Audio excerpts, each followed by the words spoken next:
இன்றொரு மரம் என்ற தகவல் அடிப்படையில் ஆலமரத்தினுடைய சிறப்பை போற்றுவோம். ஆலமரம் சிவருமானுடைய தட்சிணாமூர்த்தி வடிவிலே தென்முக கடவுளாக எழுந்தருளியிருக்கின்ற இடம் இந்த ஆலமரம். விழுது விட்டு நிற்கும் விரிநல் தந்தருள் அழுது வந்த நஞ்சையும் ஆருயிராய் காத்திடும் ஆலமரக் கீழிருந்தே ஆதியோன் நாணமுறை சாடபம் போற்றி சரண்புகுவோம் நாம். விழுதுவிட்டு விரிஞ்சு நிற்கின்ற ஆலமரம் பெரிய நிழல் தருவது. அது மாதிரி தலைவன் பெருந்தன்மையாய் இருக்க வேண்டும். தேவர்கள் அழுதுகிட்டு கொண்டு வந்த ஆழகால நெஞ்சை கூட தாங்கி உலகை காக்கும் இறைவன் வீற்றிருக்கின்ற மரம். அந்த ஆலமரத்துக்கு கீழே தான் சிவபெருமான் ஆதி குருவாக அமர்ந்திருந்து ஞான உபதேசம் தருகின்ற இடமாக இருக்கின்றது.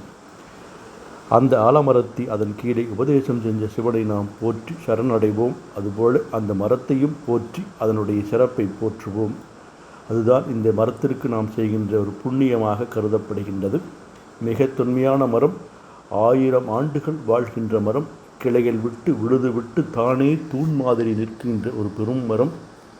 கிராமத்து ஊர்கூடி பஞ்சாயத்தெல்லாம் செய்த மரம் அந்த ஆலமரம். நிழல் தரும், காற்று தரும், மருந்து தரும், வேரோடு விழுது சொல்கின்ற பழமொழி ஆலமரத்திலிருந்து வந்தது. ஆகவே ஆலமரத்தை போற்றுவோம், அதை பாதுகாப்போம்.